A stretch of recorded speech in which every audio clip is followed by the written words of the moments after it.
What's going on, everyone? Welcome to Chronicles of a Comic Book Creator.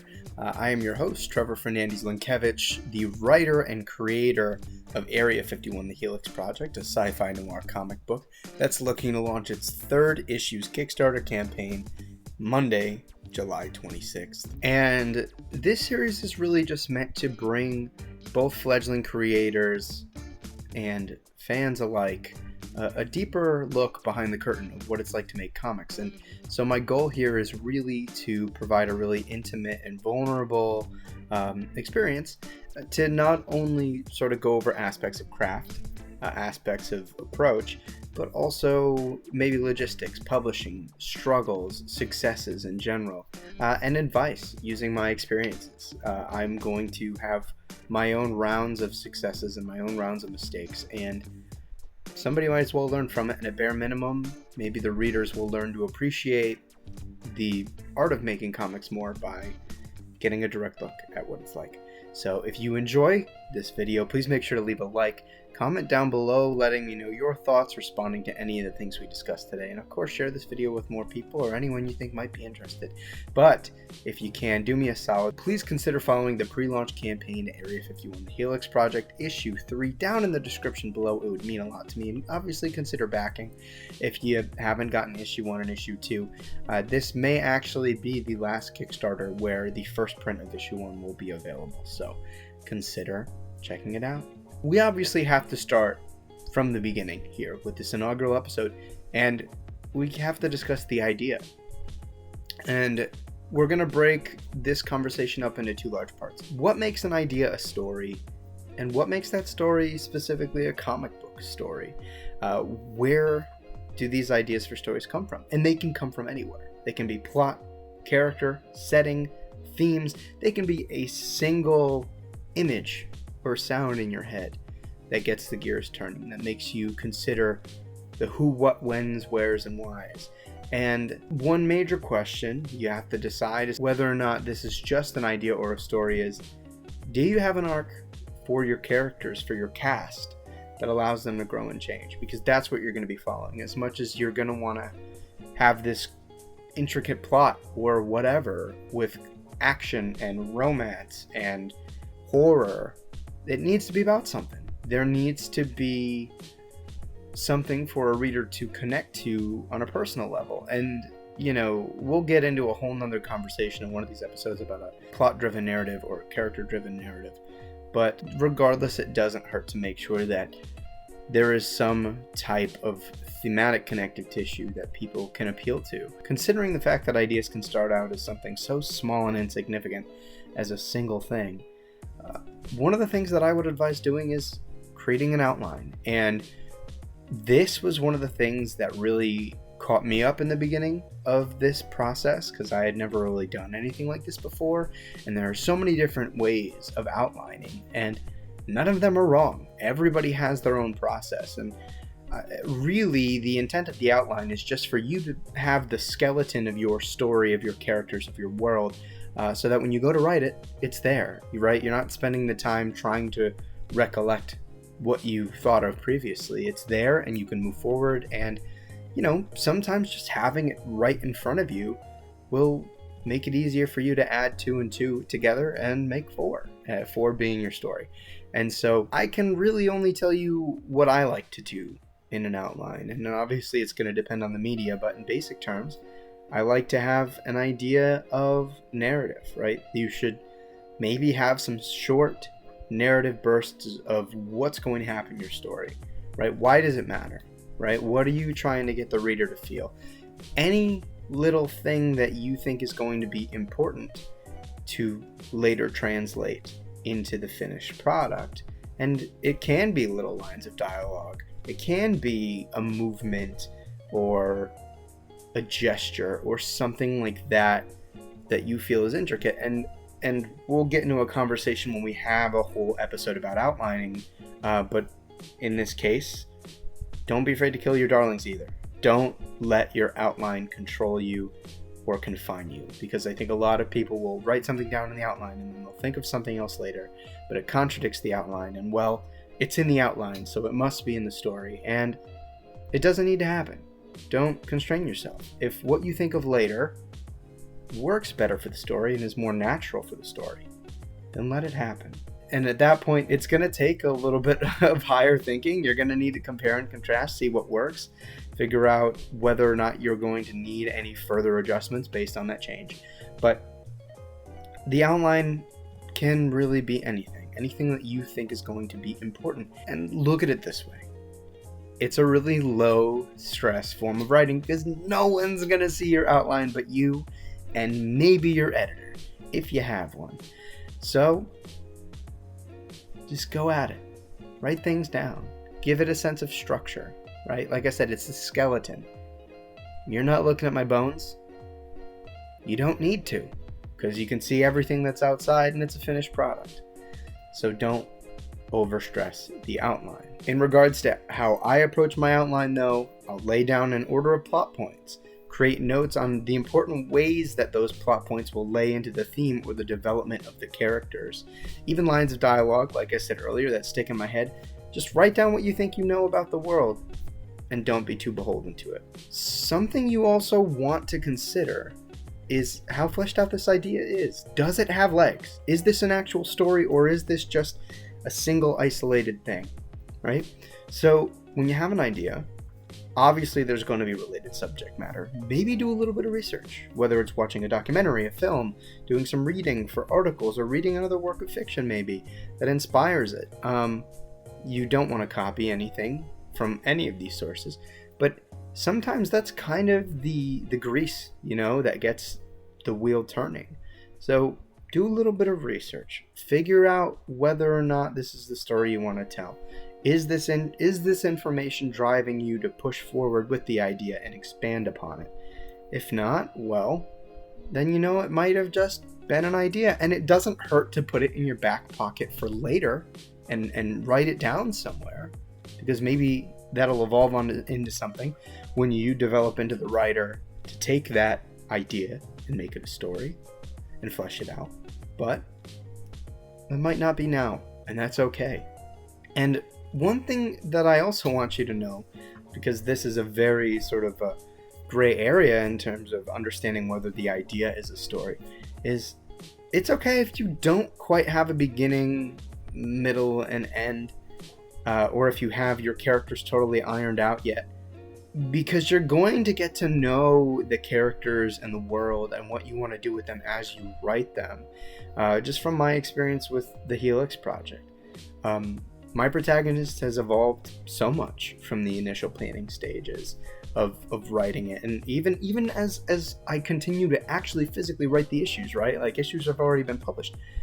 I'm getting to know these characters more and how they're going to respond to certain things. And as the sort of omniscient being that is creating this world, what that character needs, not what that character wants, but what that character is going to need in order to develop into who they need to be to fulfill the story.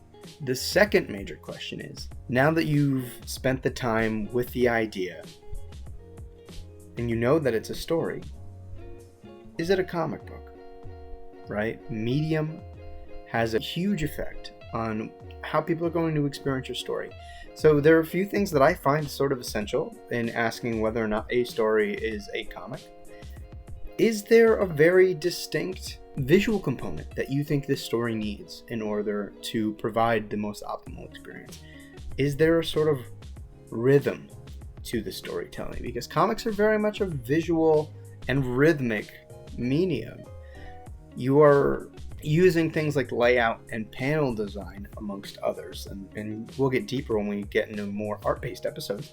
But think about it like a drum. Your eyes are viewing these things in rhythms, and those shapes and the sizes and the angles are going to affect the music of it all. So what type of music is your idea making? Does it have that quality to it? And I say this because I think a lot of people who love comics and who love any medium will sometimes just get so excited. They have an idea, whether it's just an idea or a fully fleshed out story. They go, I want to make a comic book because I love comic books. But I don't really think that's enough, personally. And I should have put this disclaimer at the beginning, but Also know that I am not the absolute truth to all of this stuff. I'm speaking out of my experience and my opinion on a grand majority of this stuff. So if I offend you by saying, well, maybe you don't really have a story on your hands, it's just a piece, it's just an idea, well, sorry, it's my opinion. So if that offends you, feel free not to watch the rest of the video. But I think it's important to try to determine what it is about sequential storytelling that caters to your idea. And that can be a number of things, right? Doing more research on the format. And if you need to do some research on the format, we'll pull something out from the bookshelf, moving Superman over here. It's quintessential Understanding Comics by Scott McCloud. This, to me, I mean, you can tell it's pretty beat. I've spent a lot of time with this book, and I can't recommend it enough for both fans, aspiring creators, even comic book reviewers, because I don't think a lot of people have the language. This is the closest thing you will ever have to a proper sort of scientific textbook-like approach to comics, and it's still fun. It's all told as a comic book, and Scott McCloud is an absolute genius at knowing when to spare detail and how to deliver it in order for it to make sense, right? To exact this down sort of to a science. And it's fascinating. This will teach you a lot of the language that I think you need to know specifically about the comic book format, about the vessel that comics sort of allow for your story to be told by, amongst other things. I'd highly recommend it. You can get these anywhere on Amazon. I'm pretty sure that's where I got mine. Feel free to pick it up at your local comic book store, though. And if you want to, feel free to grab it at my local comic book store, man. AJ's Comics, Colchester, Connecticut. You'll find a link in the description below. You want to pick up anything through them, you can actually subscribe totally online. So if you don't live anywhere close to them, he's willing to mail things to you. And you don't have to worry about telling him that you want this every month, telling him you want that every month. You can do that all online. If you want to talk to him, you can. Great shop. I've been going there for years, spending more money than I probably should, but here we are. And if you subscribe to their pull list, you get 10% off everything in the store, including your copy of Understanding Comics by Scott McCloud. So give it a go. Link in the description. I want to provide 2 examples of stories that needed to be comics, one of them being a big one and one of them being sort of my own, right? Like where did the Helix Project come from and why did it need to be comics? To be quite frank, I think that the story that I had in my head is so inherently visual that it needs this component. It needs that quasi-cinematic comic book ability to deliver more visual information than written information. And it's not because I'm not up to it as a writer. If you looked at my scripts, they're actually 2 times the size of the actual page count of the comic. And to be quite frank, I think if I wrote this as a novel or a novella, I think it'd be pretty bad. I don't think it would be good. And this story uses a lot of silence in order to deliver a piece of information, whether that's a psychological or emotional state of a character, or just to set up a sense of tone or mood. I really needed that, and silence isn't something you can do in any other medium that's not visual in terms of storytelling medium. So that's one of the many reasons why I felt like it needed to be a comic book.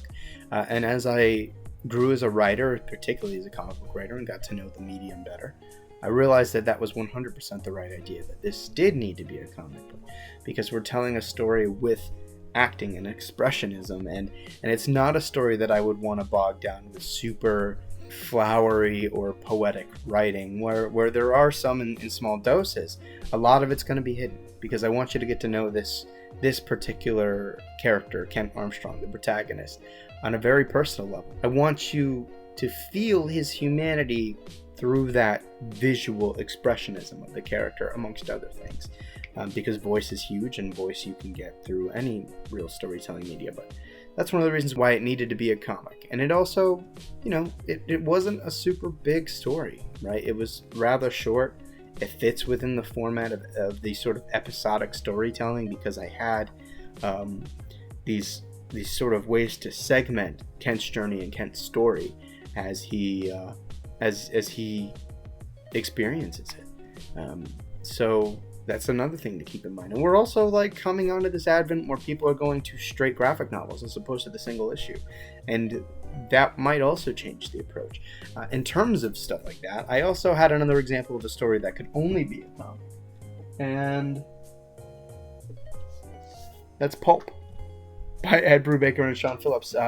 This is a fairly recent image release, probably a little bit shy of a year ago, and it's about the main character's name is Max Winter, and he is a cartoonist in the late 30s New York, the super oppressive comic book industry of its time. And he tells these Western pulp stories that are inspired by his real-life experiences out south. And when the oppression of his job becomes too great and the sort of dawn of warfare begins to really bludgeon America, he's sort of forced to begin to think like an outlaw again, and it makes for this really fun personal story of the stoic hero who is far past his prime, sort of recapturing that old spirit. And there are a couple reasons why this book, I think, could only be a comic book. And one, I mean, the subject matter is far too familiar with the comic book industry. There is this perfect sort of harmony, right? Because you're telling a story about the oppressive early comic book industry in the late 30s, early 40s in a comic book. But it also captures the essence of the pulp style Western, that the protagonist is writing in the story, and sort of blows it back out into his real life, into the format of the book itself. Aside from the fact that it has a very particular rhythm to the storytelling, and that's because it's largely inspired by old pulp Western comics. I'm sure that if I was a little bit further into my coffee, I might be able to explain this a little bit better.